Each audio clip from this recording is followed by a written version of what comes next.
वज़ीर आज़म शहबाज शरीफ ने कहा है कि शरह सूद बतदरीज 22% से कम होकर 15% पर आना अच्छी खबर है। इससे मुल्की कर्जे 1300 अरब रुपए कम हो गए। ऐसे ही बेहतरी आती रही तो मईशत अच्छे तरीके से आगे बढ़ेगी। वफाकी काबीना से खिताब करते हुए वज़ीर आज़म ने बताया कि पाकिस्तान का वफ़द सऊदी अरब रवाना हुआ है। बिजनेस टू बिजनेस MOU, सरमायाकारी और IT सेक्टर के माहिर अफराद के हवाले से बात होगी। अजरबैजान से भी $2 अरब के MOUs का वक्त आ गया है। वज़ीर आज़म ने पावर सेक्टर के लिए जल्द विंटर पैकेज लाने की नवीद भी सुना दी।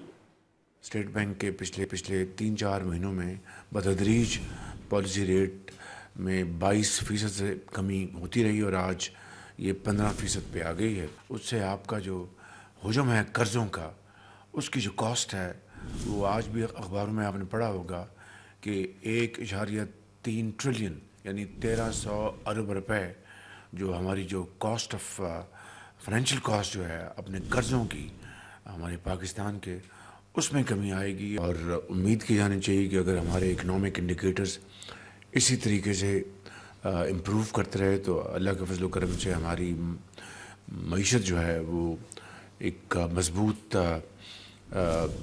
एक अच्छे तरीके से आगे बढ़ेगी। कल हमारा असम्बली के इजलास के बाद हमारा वफ़द सऊदी अरेबिया रवाना हो गया है। बिज़नेस टू बिज़नेस जो हमारे जो MOUs हुए हैं उनमें भी हमने इंशाअल्लाह बड़ी तेज़ी से आगे बढ़ना है।